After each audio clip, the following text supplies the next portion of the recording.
Hi అండి. నేను dry fruit laddu చేస్తున్నాను. ఇది సెకండ్ టైమ్ చేసుకోవడం. ఫస్ట్ టైమ్ గూడా చేశాను. ఫస్ట్ టైమ్ చేసేటప్పుడు ఒక మిస్టేక్ అయితే చేశాను. డేట్స్ చాలా తక్కువ వేసుకున్నాను. డ్రై ఫ్రూట్స్ ఎక్కువ వేసుకున్నాను. దానివల్ల ఏంటంటే తినేటప్పుడు డ్రై ఫ్రూట్సే తగులుతూ ఉండేవి.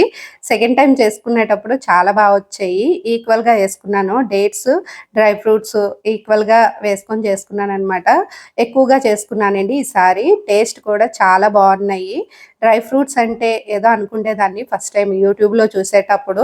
టేస్ట్ ఎలా ఉంటాయి, బావుంటాయా లేదా అని చెప్పి అనుకునేదాన్ని. కానీ ఫస్ట్ టైము ట్రై చేసేటప్పుడైతే బానే అనిపించింది టేస్ట్ మాత్రం.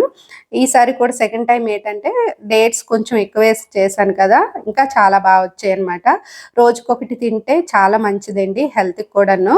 ఇక్కడ నేను కొంచెం నెయ్యి వేసుకొని డ్రై ఫ్రూట్సు, నట్స్, జీడిపప్పు, బాదం పప్పు, వాల్‌నట్స్ ఇవన్నీ కట్ చేసుకున్నానండి చిన్న చిన్న ముక్కలు. పిస్తా గూడాను, ఇంకా water melon, sunflower, pumpkin seeds కూడా వేసుకుంటున్నాను.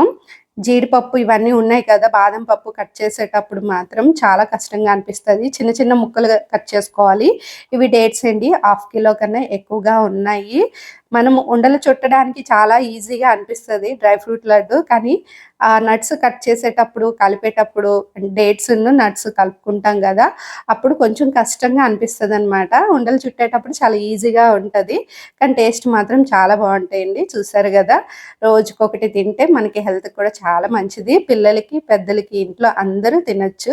ఇంకా చూసారు గదండీ! డ్రై ఫ్రూట్ లడ్డు అయితే ఇదే అనమాట. వీడియో గనుక నచ్చినట్లయితే లైక్ చేయండి. Bye bye.